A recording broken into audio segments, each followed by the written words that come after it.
Thank Hello, how are you? How nice to meet you, Rachel. How are you? Nice to meet you. To start, this show reminds me a lot of If Lost Met the Most Dangerous Game.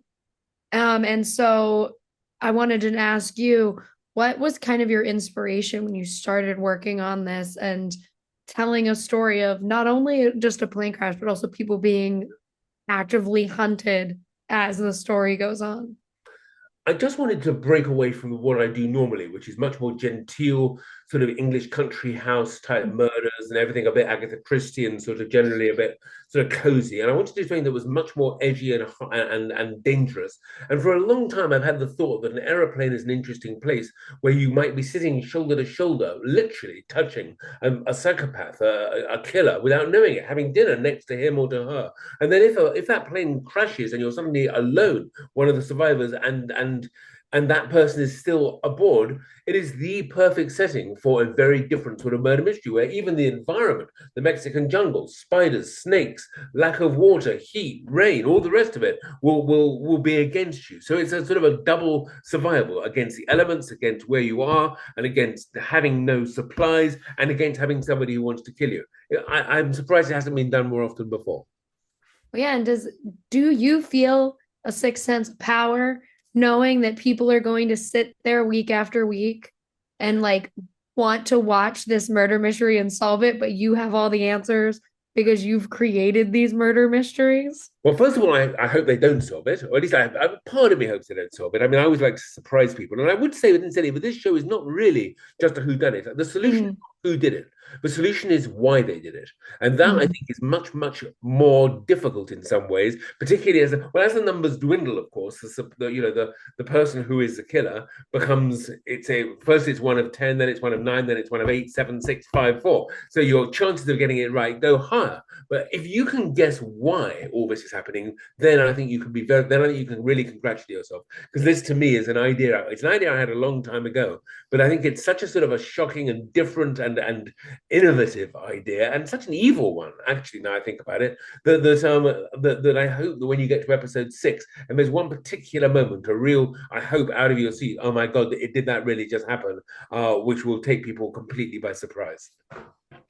Well, and one of the things, unfortunately, I like that this show ended up being very timely with plane crashes, but Well, also yeah. I'm also a very nervous flyer. So watching shows like this, when I see the planes going like this, I'm like, this is my worst nightmare of a situation because I already don't want to be on a small plane. And I I would really, That's one of the lines in the very first episode where one of the rather nervous, and the character of Kevin, played by Eric McCormack, it asks, Mhm. says how nervous, and he asks, do the big planes go down? Is it worse to be on a big plane with 350 people or on a small plane with 12 people? And Sonia replies, they both go down at the same speed.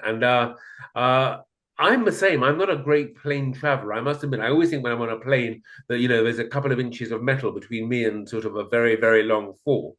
But, that is how it began, and I couldn't think of any other way of doing it. So that's what I had to write. I was gonna write out my fears of flying in this little I think plane. you've got more chance, I think, of being knocked over by a car when you have being in an aircraft. I think you Mhm. always have to remember that. And anyway, I think the real problem for the people on this plane is not just crash landing; it's being murdered, which is a bigger danger as far as they're concerned. Yeah, well, and I also love how much fun you have with these characters where certain people have like survival instincts and they're like, save the water, ration the food, like stop wasting things. And then you have like Eric McCormack who washes his hand and goes, we'll find water, and just is like flinging vodka around and like does not care about the survival part of it. Did you have like specific characters that you wanted to have that survival instinct, or was it more just that's kind of fun? Who thinks ahead and who doesn't? Yeah, it was very much that. It was making sure that everybody on the plane was different in every sort of different way. So you have got the people who are hard boiled thinking about how we get out of this alive and what we can do. You've got people with a certain amount of expertise. So, for example, one of the characters are Carlos, as well as being a lucha libre wrestler, happens to have Mhm. an electronics shop, so he can use some of the plane's electronics to maybe find some method of communication.